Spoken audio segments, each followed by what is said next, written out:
Welcome to the Bracket Factory and welcome to the latest episode all about the Ner-A-Car. Now, just to remind you, I bought this 1922 Ner-A-Car, taken it all to pieces, but I've set this intermediate goal of getting Nat, aka Mrs. Bracket, aka Bracket Factory Chief Test Pilot, to roll down the lane outside the Bracket Factory.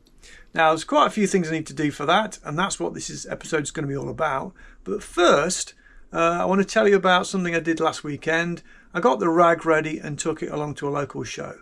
So let's go and check out what happened. So I'm on the way to this car show. I'm in a traffic jam stuck behind a GT40. Doesn't happen very often, does it? Anyway, I wasn't really banking on a traffic jam, but fortunately this old girl is ticking over quite nicely. Temperature's quite low, so fingers crossed.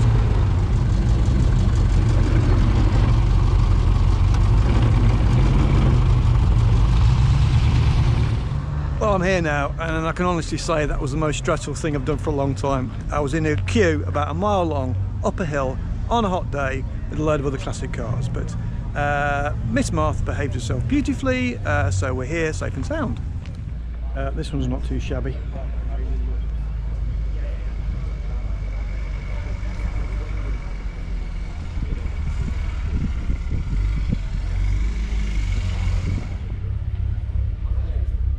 Beautiful.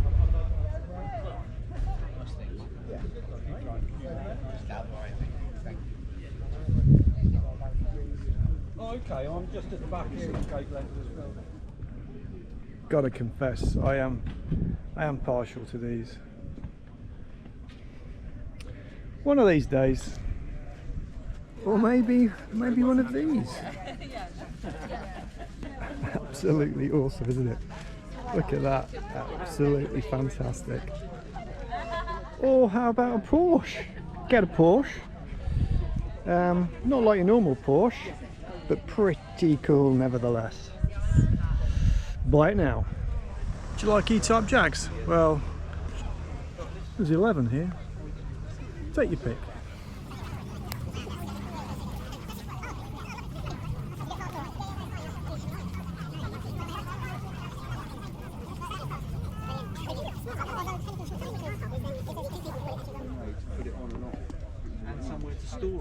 This one's quite interesting. I think it might be a 2025. Yeah. But what I've spotted. Look at that gear lever. Recognise that? Looks very familiar, doesn't it?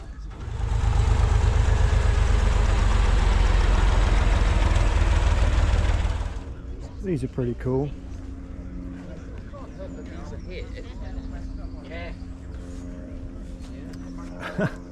Got a handy, it looks like it's a machine gun on the dash, just in case, you know. Would have been handy in the queue up the hill actually.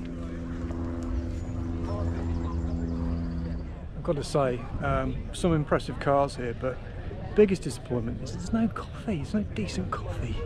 I'm gagging for a coffee. It's quite cool. 1953 Bel Air.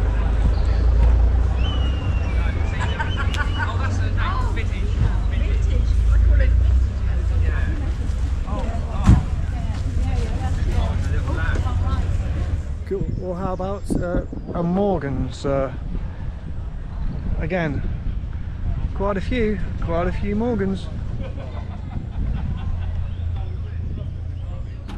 Seem to be increasingly drawn to pre-war stuff, and this is quite nice. Morris Oxford.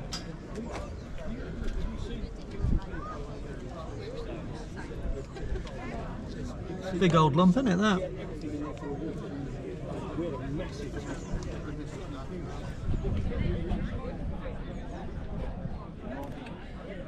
More gauges than you can shake a stick at.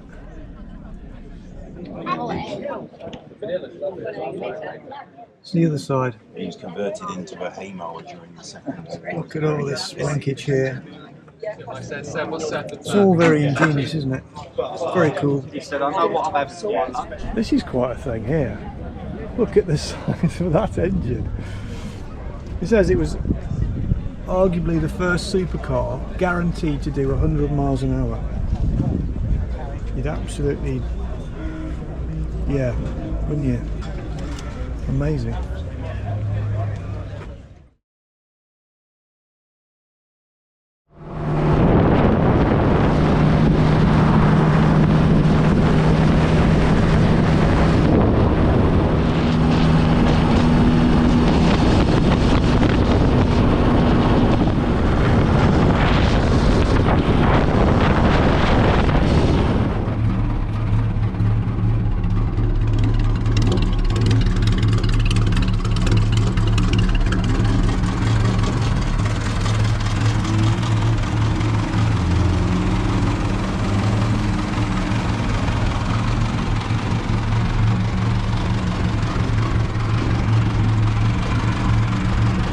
So I went to the show, met a few guys who watched the channel, so it was great to meet you guys. Now I'm having a much needed coffee at the coffee shop. Miss Martha, sitting quietly over there, behaved herself beautifully, but fairly soon we'll be going back to the bracket factory because, let's face it, there's work to be done. Right, we're back at the bracket factory. It's a scorching day and it's time to start working on this. This is the Ner-A-Car chassis. It's covered in rust and crud and filth. So the mission, should I accept it, and I've got no choice, is to mechanically remove all of this rust and filth. Mainly the filth and some of the rust. I'm not going to go crazy because it's not going to be a nut and bolt restoration. But I just want to get the muck off so that I can actually start to I want to sort out this bracket, so I want to get in there and start focusing on that. So let's get cracking.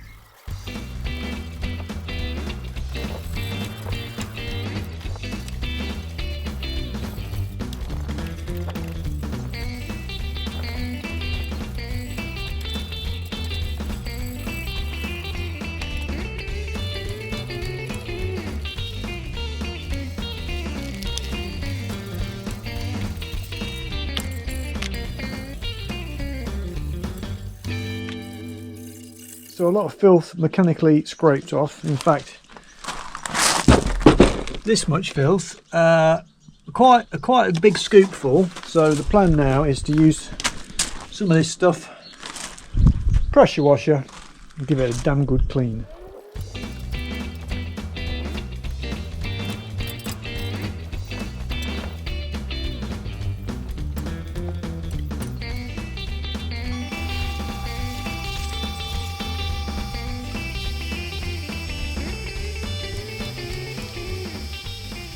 Right, chassis now jet washed. So the next step is to let it dry in the heat of the afternoon sun, and then do phase 3. Right, sometime later it's now dry as a bone, and it's time for phase 3. And phase 3 is to paint it with this stuff, and this is lanolin oil. And as I've mentioned on several occasions, this is not a restoration.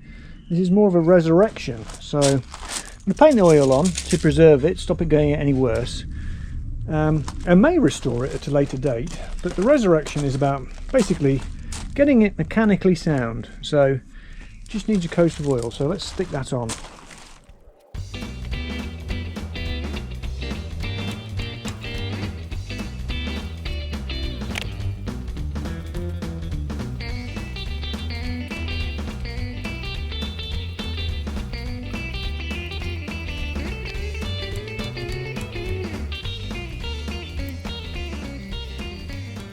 So here we have the chassis, and on closer inspection it's actually very, very good. It's completely solid.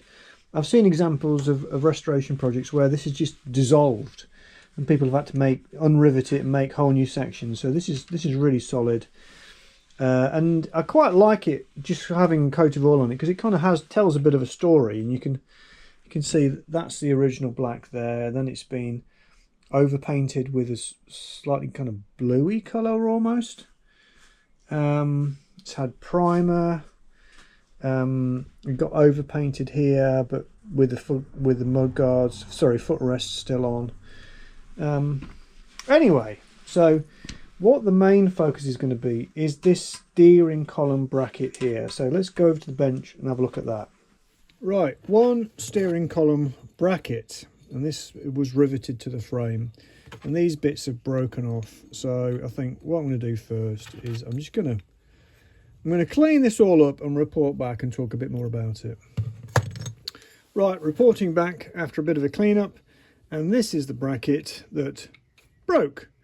So I put these bolts in here just to show what it would have looked like. So what are my options? Now, could try and weld it up, but it's 100-year-old aluminium, so that's a disaster for a start. And even if I did weld it up, the likelihood of it breaking again is pretty high, so not keen on that idea. I could cast a new one. Quite like that idea, but that involves making a pattern, getting it casted, blah blah blah, quite time consuming. Might do that. I could machine one out of a solid billet of aluminium. Quite tricky job to do. Not impossible, but quite tricky. I could fabricate one out of steel, which is tempting because I do like making, I mean, this is the bracket factory after all. I do like fabricating brackets.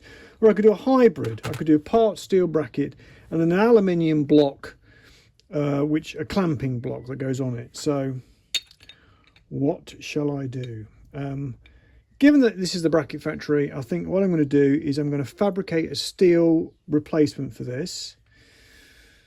And in parallel, I'm probably going to investigate getting new ones cast. It'll make me a millionaire. The global market for these is 3, maybe, but it'd be quite an interesting process. So yeah, let's try and fabricate one out of steel, shall we? Right. So a little bit later, and I've got 3 bits. So this is a bit of 1-inch ID tube, which I've just trimmed, cut and faced off. So that corresponds to that. And I've turned up these 2, and the plan is to weld these on like that. But what I want to do first is to sort of scoop them out a bit so they run closer.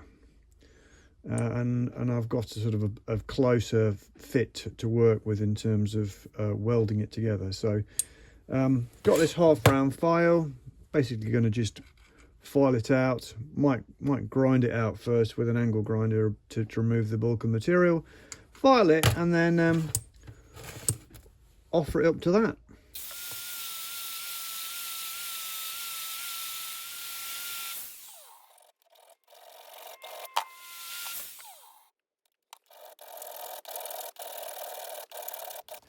Right, a bit of filing and fettling, and we now have these. And these will go on there like that, and to hold it all together I've made these 2 crude little brackets. So let's just stick these together.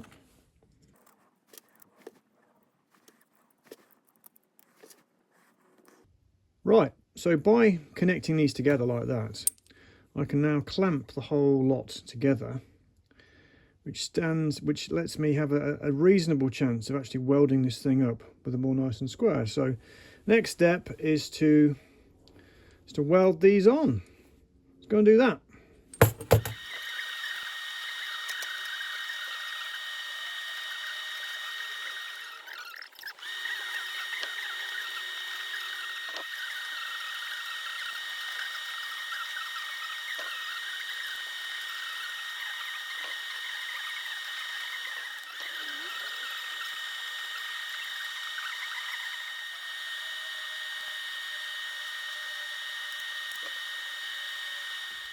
Right, a bit of tigging later, and the bracket's welded up now, well, part of the bracket.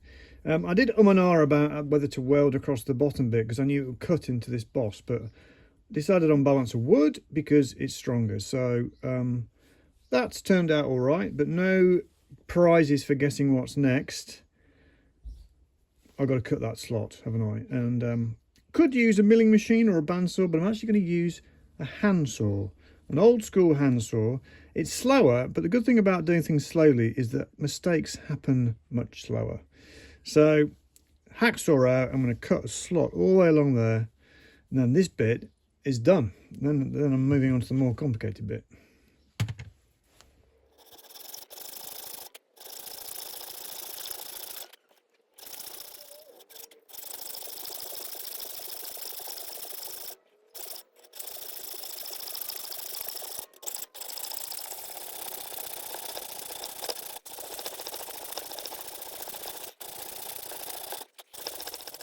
Right, first bit is done. Quite a lot of cutting, and I put a slice through the middle of there, and that's good.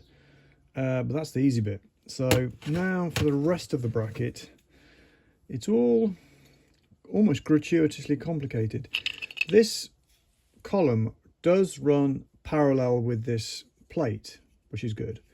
But that plate is curved, and these two angles here and here aren't actually parallel with each other. They kind of diverge, so you can slide it into the chassis. So I think my starting point now is to make this back plate, and then I can work out, sort of coming out from that, what I need to fabricate to get this hanging in space in the right place. So back plate next.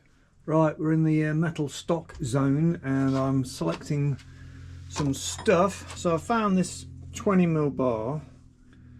So I'm going to take that, I'm going to need that. And I've also found this 3mm plate. I'm going to make the back piece out of the 3mm plate, I think. It's only 3mm, but it's still going to be quite hard to bend it. So I think I'm going to have to cut a longer strip and bend it and then trim it down. So back to the workshop.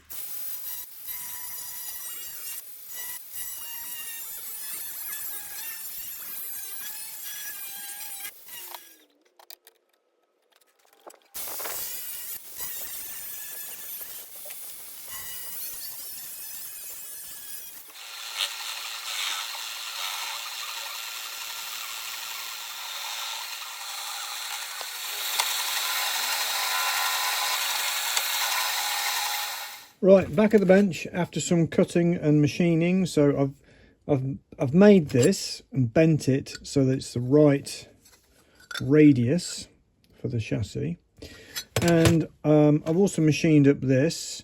So I'll show you why I've done that. But I will need one of these.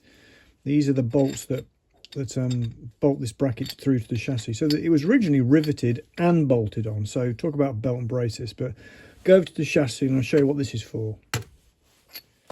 Right, so this plate goes in there like that, and is going to be, it's not going to be riveted, but it's going to be bolted through. And these come down like this. So I've machined up that just to check how tight it is against the back plate. And it's 20mm OD, and as it happens, it's pretty much bang on. So it skims the surface of this. So what I intend to do now is make two more of these, and weld them to this back plate. So I'm going, just like I did before, I'm going to make some little connecting pieces so this width is right, and I can clamp it all together and weld the whole lot together. So I'm going to have this back plate and these two tubes here, and then when I've done that, I need to chop them at exactly the right angle so it slides in nice and snugly into here. So that's the plan anyway. Right, a few more parts made. These two tubes, spacers, and as you can see, it's all clamped together. Now this is all ready for tacking up, and you'll notice I've got 3 bits of metal underneath. That's not because it's going to have 3 bits of metal, it's because I'm going to need quite a lot of heat inside here to weld this, to get this fillet going. And it's going to try and bend this bit of metal up as the weld contracts. It's going to try and pull that up again. So I'm clamping it to these other bits in a hope I'm going to prevent that to some degree, but I suspect it still might. So I think what I'm going to do now is just tack it, put half a dozen tacks in, and if it's all looking okay, clamp it and weld it up.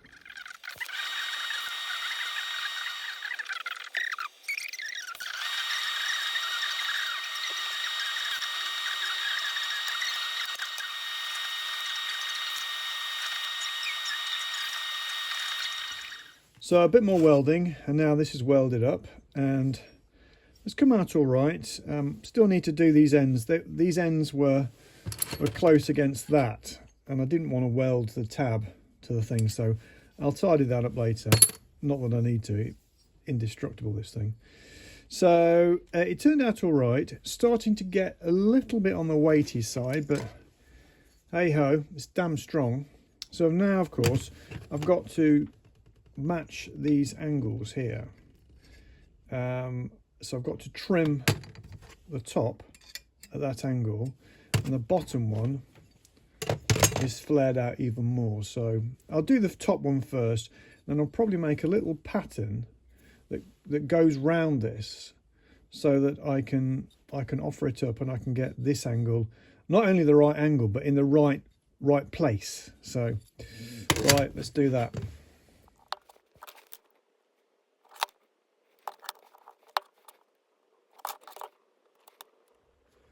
Right, a bit of cutting later, and it's cut. If you blink, you miss it. But I'll show you how I did that in a second, because I've got to do another cut anyway. So now I've cut that top one, which corresponds to that top piece there, look.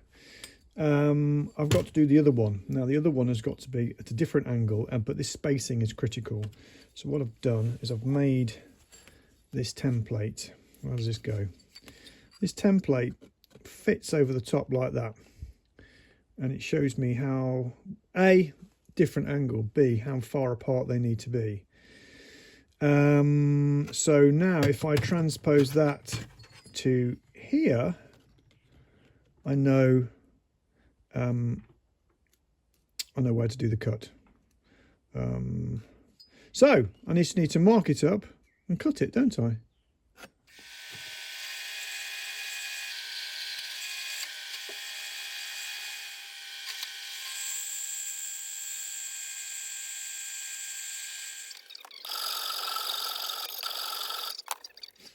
Right, what you saw there is some very sketchy bandsaw work. When you're holding something at an angle and pushing it through the bandsaw, if you don't hold it super still, it will catch down, it will nip the blade, it'll either break the blade, kink the blade, or force it off the wheel. So anyway, I got away with it. And then I used my little Jigatron 2000 Pro, somehow like that, to check these angles. So now it's time to offer it up to the actual chassis, see if it fits. Right, time to test fit the bracket. This is the existing bracket, and you can see it slides up there and touches the back. So time for the new one so far.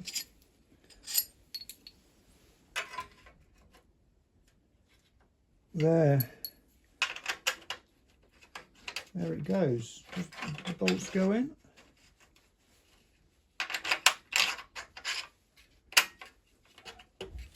Right, there it is. Tiny bit of rock, but of course this will bolt against there like that as well, so it'll all pull tight. So I'm happy enough with that. I think now we've obviously got to attach the first bit to this, but also make sure all the spacing's right. So back over to the bench and work out how we're going to do that. Right, here's my old one and my new one, and this bit will obviously go on there like that. But obviously if I weld it on like that, then this spacing here is all wrong. So I'm going to have to fabricate something so that it's sort of up here somewhere. And I know the distance between there and the inside of there is 10 millimeters, because I measured it.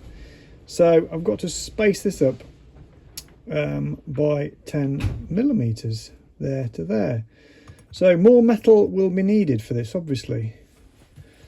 And what I have is, bang, crash, some of this square section. So I'm going to cut a length of that and do a little prototype and see if I can space it up at the right height.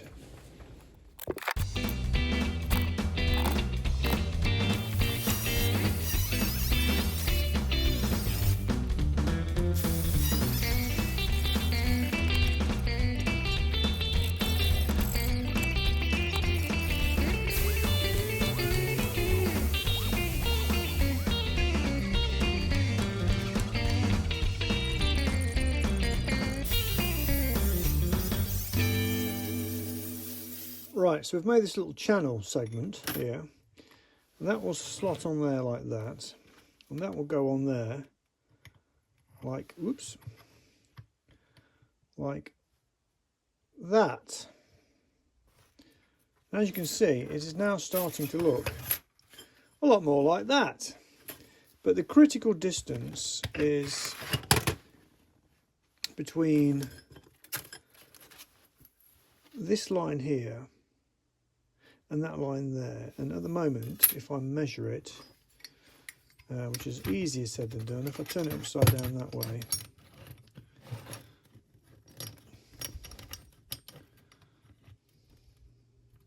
hold the line caller.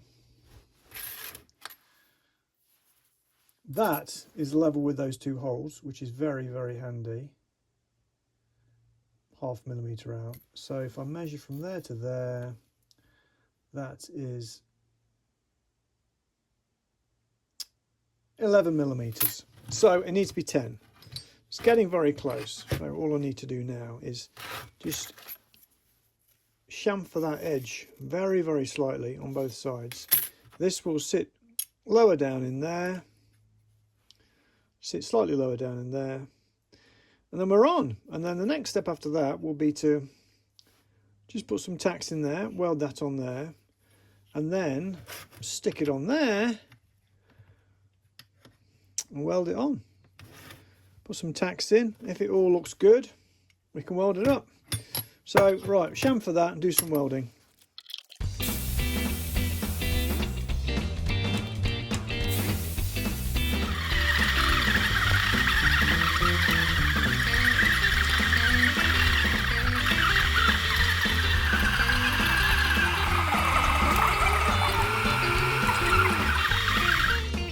So finally, after more welding and more drilling, we've got the bracket. Unfortunately, I had to drill it using a hand drill because my mill is packed up, which is a bit of a bugger. So I've got to sort that out. But that's made. So we can do a little test with this 1-inch tube. If I thread that on there like that. Come on. In there like that. And thread that on there. Like that. Of course, this one's broken. And put them down like that. They line up. They're the same, which is good. So let's just stick it on the chassis and make sure that it does actually fit. Right, time to offer it up and see if it fits. So slides in like that. Just needs bit of a tap. The reason the bolts didn't fit before is because they were actually bent slightly. So a couple of new bolts go in nicely. So fits perfectly. So these holes here I've actually drilled out to 1/4 inch. The rivet holes are slightly less than 1/4 inch. So I'll drill out the chassis and I'll just put 6 BSF 1/4 inch bolts in there. So that's it, bracket made. So I'm quite happy with that. It means we're one step closer to achieving the main mission. But now, of course, I need to start rebuilding the entire front end. But that's going to be next time. So if you like that, please hit like. If you want to see next time, hit subscribe. Please do leave a comment. Let me know what you would have done out of those 4 or 5 options. But for now, I think that's about it. So thanks for watching.